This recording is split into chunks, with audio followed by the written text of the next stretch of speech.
On this week's Carrier Wrap, we speak with Berge Ayvazian from Wireless 2020 to get an update on the FCC's ongoing 600 megahertz spectrum auction with a reset of timing and financial forecasts, as well as a look at how the Canadian government is taking a different tack in its own plans to auction 600 megahertz spectrum licenses.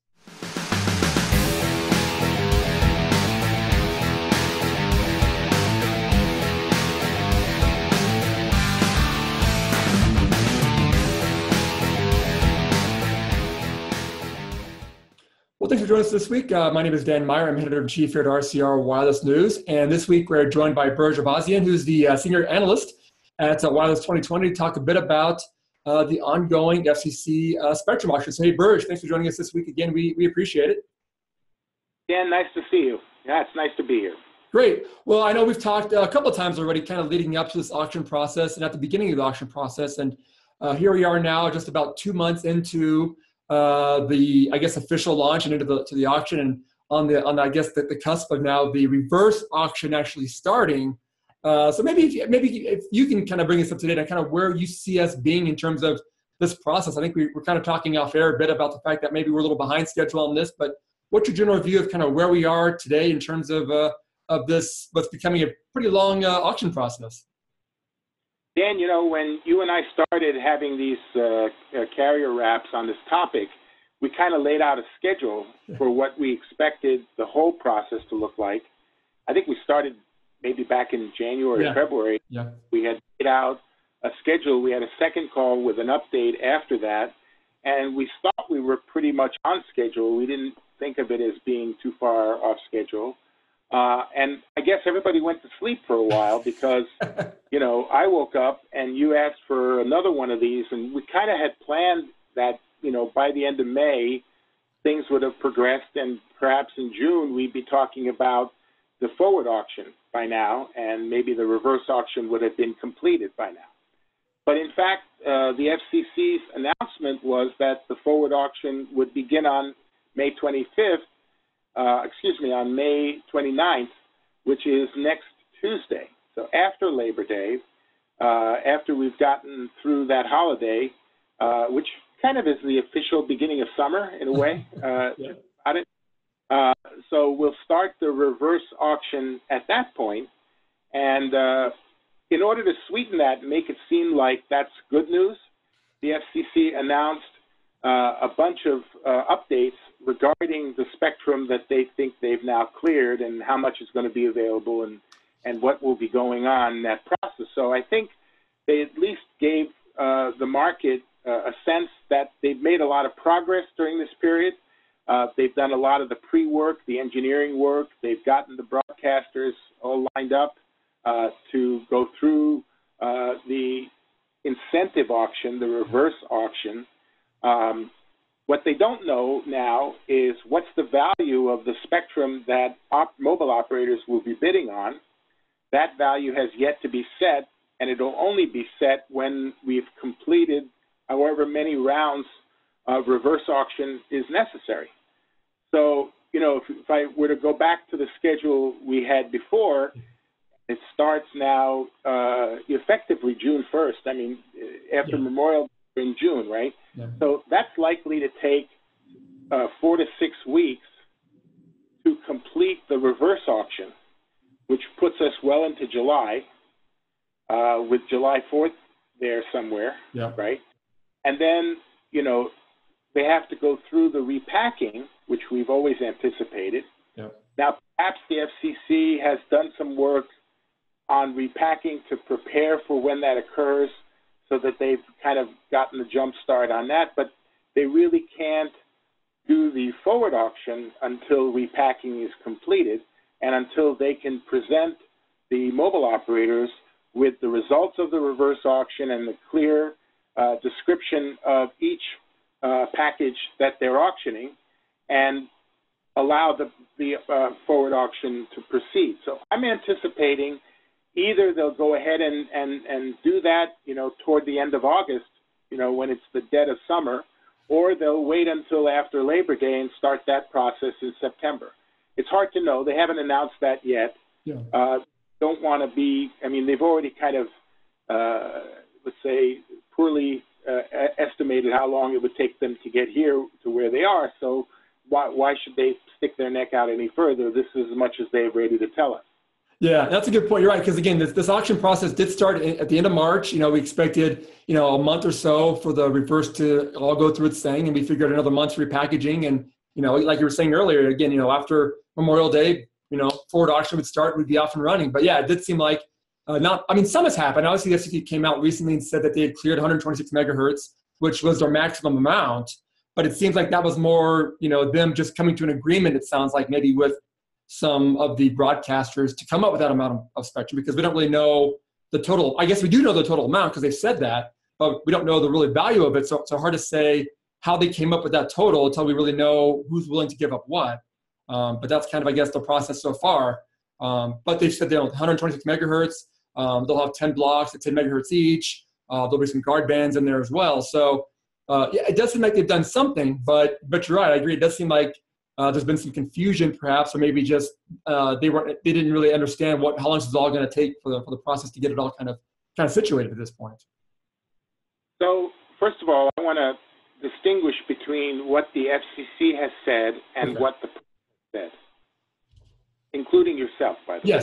Yes, please. Yeah. So the press has been very definitive that the FCC has cleared 126 megahertz. In fact, if you read the FCC language, they say they have cleared up to 126 megahertz, which is the maximum. So 126 is the maximum. Yeah. So they've cleared up to that maximum. That doesn't mean they've conducted the reverse auction, and therefore they have 126 megahertz to actually re-auction to mobile operators. They haven't done it yet. It hasn't happened. So it's not definitive as an answer. It's just being the structure of the auction itself. Now, they've also taken the next step, which is to say they're auctioning in 10 megahertz blocks, and that they anticipate 10 blocks of 10 megahertz that will be largely unencumbered. So they've done their engineering homework. They've determined that they can auction off 10 blocks of 10 megahertz each, up to a maximum of 126 megahertz, and that they would make that available across 4,030 licenses, and that will be the scope of the forward auction when it occurs. So, but the reality is they still have to go through the reverse auction. They still have to have broadcasters who relinquish that spectrum, who set a value for each of those blocks and for the auction process going through the reverse auction. So until that happens, we really don't have any real foundation for the forward auction that'll occur later. Now, again, the other point on here is, what does repacking really involve?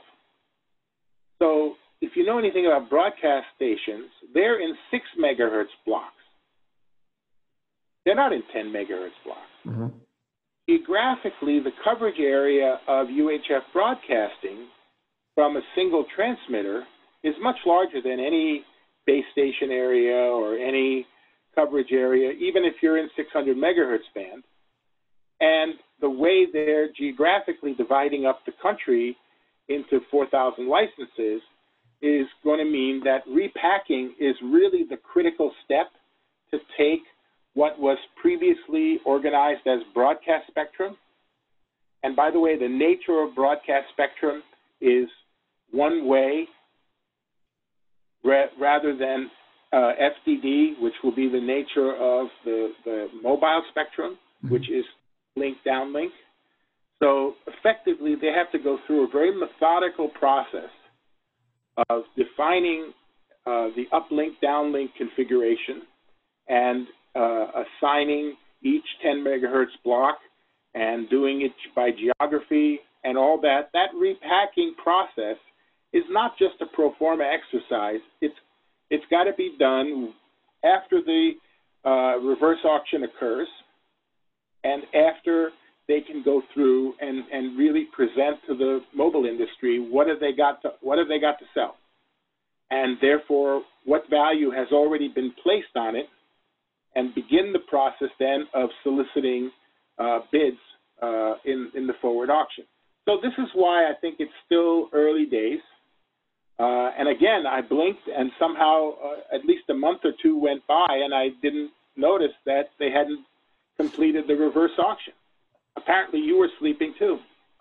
Well, it happens to me a lot, but no, that's a good point, and it's a great clarification. You're right. You're right. It is up to 126 megahertz. So yeah, we don't really know what the total will be, and I guess that's again what we're waiting for. But you're right. I guess we all just kind of assumed, and maybe that's why we nodded off for a little bit that that was happening behind the scenes, and by the time into May rolled around, it'd all be set. But yeah, I guess that's what happened. We took a nice little late wintertime nap there, early spring nap, and that's kind of what happened. But you're right too. We probably should not gloss over the repackaging efforts because that is going to be a huge part of this. I think, generally myself even, I kind of just mentioned repackaging in the story just kind of offhand, but it does seem like that's going to be a big challenge for this auction is getting all that right because there's the unencumbered spectrum. There's some spectrum that does have some interference in it as well that the FCC is going to try to package as part of these licenses too. But you're right, there's a lot going on there. And again, the coverage issues and just the nature of cellular communications being, like you said, the FTD transmission as opposed to one way. That's going to be, like you said, a big challenge that still has to kind of be part of this whole process, which, like you said, could drag it out towards a fall timeframe, really. Now, the other thing that occurred, and it actually was something we talked about quite a bit in our last call, was that over 100 companies registered to participate in the forward auction. And by now, those companies have been asked to put up some earnest money to secure their position in the auction. And therefore, we're kind of seeing any, let's say, reluctance or second thoughts occurring. And we've seen a couple of companies already who dropped out and who chose not to put up their earnest money and proceed. So the number is more down to about 99. Not too many fell out so far. But a couple of interesting ones. Liberty Global, which has a company called Liberty Spectrum. John Malone's company that is buying Charter has decided to drop out. And you can imagine they're in a delicate position as far as completing that transaction. There's financing implications, et cetera. So they decided that this, they weren't going to participate. So they're one of the 3 or 4 that decided to fall out. I'm still trying to track down a bunch of company names that are on the list, and I still don't understand who they are. They must be, people who are, at least thinking that they're going to participate in some manner. So we've got those companies lined up, and they're kind of waiting at the gates, to participate in the forward auction. And the bigger companies that have a real big stake in this, whether they're Verizon, T-Mobile, or AT&T, those are the ones who are anxiously trying to prepare their bidding strategy to get the most out of the forward auction when it does occur. So, we're expecting they've been conducting, all of their exercises to prepare for the auction, running their economic models, and getting ready. But they've had plenty of time to do so, given that things haven't started yet. Good point. Good point. I guess, is it a good thing for those operators who we do expect to be pretty aggressive bidders to maybe have a bit of a delay in this process, whether even it's a couple of months, just to kind of give some distance between the AWS-3 auction, which, as we all saw, generated a lot of revenue for the government, a lot of big bids. Does it help at all to have a couple of extra months to maybe, separate a bit of that for those operators? Or do you think it's probably really not much of a huge impact, really? No, I do think having more time is important, and I think there's several aspects to that. Certainly, you mentioned one, which is the financing part of it. But they really aren't going to have to put serious money down until much later. Yeah. And that's, really when you actually have to pay for the spectrum. So that isn't really immediate. Yeah. So a couple of months difference isn't going to really make that much difference. I think the other problem, though, of course, is what's going on otherwise, besides this auction. And, I don't know if you've noticed, but there's a Verizon strike going on. And management is a bit preoccupied with trying to settle this strike, which has gone on a lot longer than anyone expected.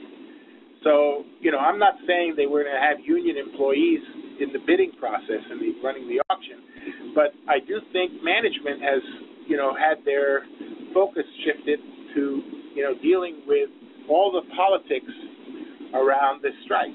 And it's happening right in the middle of the presidential campaign. You've seen Bernie Sanders siding with the strikers. So, there's something there. So I think having had more time is a good thing generally to get their bidding strategy sorted out, to help them figure out how they're going to go about this.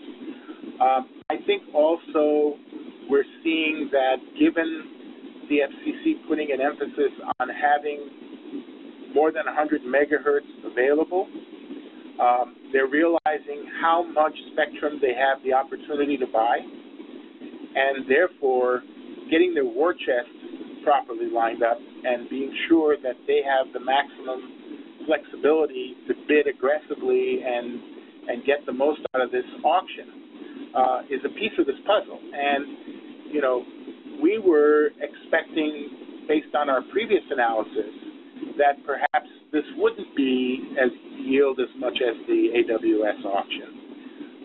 But now we're thinking it's probably headed in the other direction. It's probably going to exceed the value of the AWS auction and could probably be the largest auction the FCC's conducted. Wow. So you're expecting at this point then maybe in excess of $45 billion, probably maybe even touching $50 billion for when this all kind of plays out? Yeah, we're at 50 now. And, I think a lot of the talk that we had heard in the first quarter, trying to put a lid on how much they had available to spend and, in part trying to influence the rest of the market as to how much things are worth, I think that talk has subsided. I think we've seen now a bit more boldness going on and trying to talk up the value that this spectrum has. And, it could clearly be upwards of 40 and perhaps 50 billion before all is said and done. The other element of this timing is something that I've tried to talk about in the last couple of weeks of participating in conferences. You've probably noticed that the whole paradigm has shifted from conferences talking about 4G to conferences talking about 5G, right? And there's also been a lot of activity around harvesting spectrum that would be used to start 5G in the 2018, 2019, 2020 timeframe. And so, with a focus on spectrum bands that are way up there, in the gigahertz range, having 600 megahertz spectrum that's going to be available around the time that 5G standards come in and people are deploying 5G networks. I think the fact is 600 megahertz is the first layer of 5G spectrum. And I think that's a good thing. I don't think, first of all, it's critical that 600 megahertz be used to put an icing on the LTE cake. We've probably got enough spectrum stockpiled to get through the next 2-3 years of capacity requirements and demand, although that's continuing to grow. I think when we get to 5G, and there are many unknowns here, so I can't speak authoritatively, but there's an important role for low-band spectrum that's coverage-oriented, that penetrates buildings in deploying 5G networks whose function, in part, is to provide a blanket of coverage for IoT. And, if we can't get to all the geographic areas efficiently, if we don't have wide coverage, if we don't have the ability to penetrate buildings, a lot of the benefits of 5G may not be fully realized. So I think if we're entirely relying on 6 gigahertz and above spectrum, even if we invent new ways to make better use of that spectrum, and I expect we will. I think having 600 megahertz as the first foundational spectrum band for 5G is going to be an important advantage. And I think other countries and other parts of the world that haven't moved in that direction, that are still thinking about 5G in terms of high band spectrum, may look at this and say, well, you know, maybe we should be doing the same. Yeah, that's a good point. And I'm guessing, too, the operators, as they learned in the LTE rollouts, the initial LTE rollouts, having that low-band spectrum for some broad coverage initially is a very cost-effective way to get that coverage out there in a relatively rapid time frame. And I think, you know, when you talk about these upper 28 gig or 70 gig or whatever, you know, upper bands, that's going to be reliant very much so on small cells or various new models, which operators still seem to be kind of struggling with how they're going to deploy that. So yeah, to be able to get to at least a base layer of 5G using fairly traditional cell sites and not as many cell sites as you might even need for 700 megahertz, I'm guessing for operators is probably a good thing for them as well going forward. You know, when you look back at the history of LTE, in lots of parts of the world, the first LTE bands were above 1 gigahertz and in the 1 to 2 gigahertz range. And that's where 3GPP did a lot of the work in structuring the spectrum for LTE. But in the U.S., when the 700 megahertz bands were opened up, that's really when LTE took off. And especially when that spectrum band was incorporated into the devices that everyone wanted, and those devices started doing more and more things. And so you had this kind of synergistic wheel effect where you had the right spectrum, the right device sets, and the right marketing spin on LTE service, and the wheel just kept going around, and we saw tremendous and very rapid growth and adoption of this technology to the point where we couldn't keep pace with it. And that's why more and more spectrum was required and more capacity bands had to be added to the coverage band. But if you think about the other possible approach that could have been taken, what if we started building all the capacity cells first, you know, in the high bands? Or if that's the only spectrum we had available, we'd be spacing base stations a lot closer. We'd be having a lot more open space between coverage areas. So, you know, in between major cities, there wouldn't be coverage as well. So I think the same thing is going to happen, you know, and I don't want to impose a 4G paradigm on 5G. That's really not where I'm at. But what I am saying is the benefit of low-band spectrum has to still be a part of the 5G plan. And we'll see. You know, I'm headed to London next month for 5G World, where, you know, the global events rather than regional events are going to occur. And it's really, we're trying to tackle getting the first view of how the technology is going to be done, it will be put in place, and spectrum is a key part of that. So I think, you know, it's important that 600 megahertz be part of that solution set. Yeah, interesting. Well, I guess before we wrap up, at least the U.S. version of what's happening in the auction right now, I guess the timing aspect. Again, I think we were initially looking at perhaps this auction wrapping up August, September kind of time frame, but now obviously with kind of what's happened over the past couple of months, we're looking maybe a little later than that. Again, with the holidays coming up over the summer, elections going on as well too. Timing could be very interesting going forward. You know, if you were to now put a guess on maybe what we might be looking at in terms of an end date for the forward auction, what would you be looking at this point now? Well, I think you should get your calendar out, and we'll put some down, and let's see how good we were at predicting. You know, CTIA is the first week of September after Labor Day, yep. And I'm expecting that by then we will have started the forward auction, or we'll have just started the forward auction. And, you know, I'll be there running the Tower and Small Cell Summit, and we'll be able to start telling people what the value of the spectrum that the broadcasters just sold is, and be packing when, and we'll be able to launch the forward auction in an event like this, if you'd like to schedule one, go right ahead, put it in your calendar. I think around end of October, early November, or maybe mid-November, around Thanksgiving, is when we will have completed the forward auction. And, it does have to go through rounds of bidding, and we can't tell exactly how many of them how many rounds they're going to be. So perhaps, before we get into the Christmas season, or at least the Christmas shopping season, the FCC will be able to announce that the mobile operators had a very nice shopping season themselves, and were able to avail themselves of this much 600 megahertz spectrum. We'll publish a nice list of what AT&T got, Verizon, T-Mobile, et cetera. We'll be able to announce the results rather than talking like this, where we just answer back and forth, hoping that something real is going to happen. But I enjoy this so much, though. Don't downplay the enjoyment, at least for me. It might not be so much for you, but for me at least, being able to talk to you about this, I've got to say, to me, it's worth all the pain for me involved. No, I'm having a good time.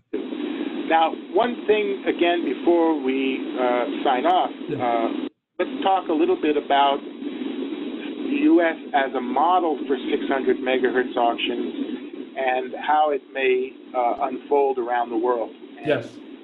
At least the first country outside the U.S. Is starting to make some moves in this direction. So we've always known that along the U.S.-Canadian border, 600 megahertz spectrum interference was going to be an issue, and that the U.S. and Canada had to do some work to plan how the conversion, the migration of broadcast spectrum to mobile spectrum would affect Canadian broadcasters.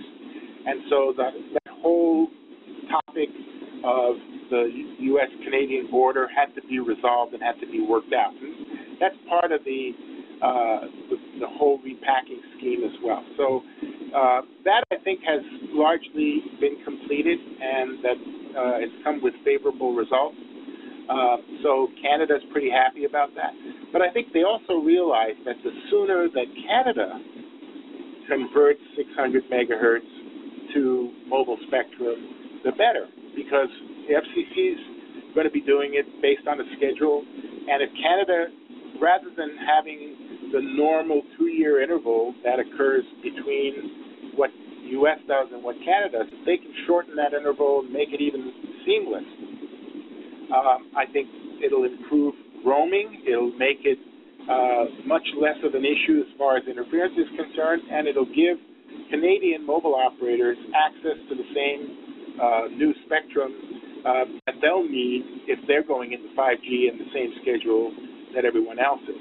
So I think the Canadians have taken the baton here, and we just received a couple weeks ago a notification from Industry Canada, which has a much longer name now, by the way, under the Trudeau government, but I still call it Industry Canada. He announced that they were soliciting proposals for consultants to help them shape their 600 megahertz auction. And I think the bids were due already by now, and the process of selecting should take us another couple weeks. And by that time, they will have started to design their own auction and probably lay out a schedule.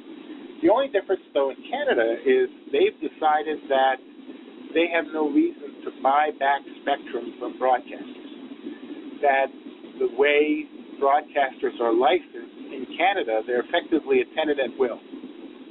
So when the Canadian government decides, and they'll give them enough notice, they'll, you got to get out of this apartment by 2018, and I don't have to pay you to leave. I don't have to incentivize you to give up the spectrum.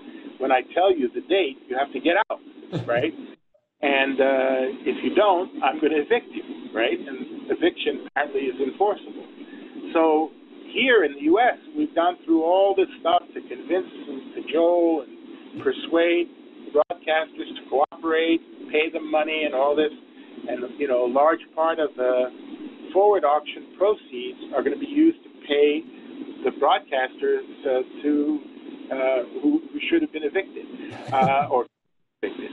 But in Canada, they'll just go ahead without a reverse auction. They'll set a date, a timetable, and they will, lay out a way for what's going to be offered as far as geographic coverage. And in fact, they've pretty much designed that already based on previous auctions. And they'll lay out the blocks, and it'll probably be very similar to the U.S., so it'll work the same way. And that'll allow them to benefit from the timeline that the FCC in the U.S. has been operating under, and just go ahead and proceed along the same lines with maybe 3, 4, 6 months difference in timing. And so we're expecting, by the end of this year, we'll have a Canadian 600 megahertz forward auction, and wrap that up relatively quickly. There are fewer bidders up there. Mm-hmm. Already seen some of the Canadian media companies prepare to shut down those broadcast stations and to change transmission strategies. And in fact, mobility is a very important part of their strategy. Mm-hmm. To take a TV station and make it into a mobile media channel. If you start now and you prepare for that, it might be a profitable way to go. Yeah. So instead of aiming your signal at TV sets, you're aiming it at the smartphone screen, right? And there are a lot of smartphone screens out there. So, I think we'll see a lot of creativity about how they go about doing this. And, the Canadians will play a big role. And once we've gotten the U.S. and Canada underway, I'm going to start looking at the rest of the world saying, hey, why aren't you doing a 600 megahertz auction? And aren't you ready? Now, unfortunately, some countries haven't even gotten around to doing VHF, much less UHF, 700. Yeah. So I hope very soon that'll be over and that'll be completed. And, they will have already digitized the other bands. So, they can proceed on 600 megahertz as well. So I think the international part of this will start to unfold in the second half of this year, and we'll start to see timelines from other countries as well. Very interesting. Well, Berge, we definitely appreciate the insight. Obviously, your knowledge of both the U.S. and the Canadian spectrum positions is vast and very entertaining to listen to, I would have to say, and very informative too. I'll give you that much as well. But I definitely appreciate the great insight. Obviously, we've been covering this now for a couple of shows here, and this process, at least in the U.S., is eventually getting some steam, and obviously the Canadian auction as well. That's always interesting to cover. I love Canada. I love covering the Canadian auction. So if they can get that one rolling at a pretty good clip as well, that could be a good, like you said, good timing for them to get that moving too. So again, great insight today on the topic today. We definitely appreciate it. Well, I enjoyed the call too, and I'm looking forward to getting your schedule so I know when the next carrier wrap is on the 600 megahertz auction. Yes, well, hopefully we'll get some good sort of some acknowledgement from the FCC on what's happening, and we can definitely get one scheduled and have the next one scheduled for us. So yeah, I'll get that out to you as soon as I can. I'm actually going to D.C. on Thursday to attend the Wind Forum's Spectrum Sharing Summit on the 3.65 band that has been underway. And I think spectrum sharing is the next wave of innovation around spectrum, and the use of SAS as a way to share spectrum, as a means to share spectrum. I think there's a lot of progress been made, and that's going to unleash another whole era of how spectrum as a resource is utilized. And when you think about it, you can't see it, you can't touch it. What is spectrum anyway? And yet it's one of the most valuable resources that the government has, and it's been funding government up till now. True. Because you don't pay your taxes, right? Yeah, that's a good point. And yeah, not to go off on a whole tangent there, but you're right, the 3.5, 3.65 spectrum sharing, that's gotten a lot of attention. You're right. I know I've talked to a lot of people on the show kind of about that next step being a spectrum sharing. So that should be an interesting I guess next step here. Maybe after you get back from that show, we can set up a call and maybe talk about that one instead of waiting for the 600 megahertz to progress at some point. Maybe we'll do that topic next then. Okie doke. Good to talk to you, Dan. Sounds good. Thanks again, Berge, for the time today. And thanks to everyone for watching this week's show. And make sure to check us out again next week.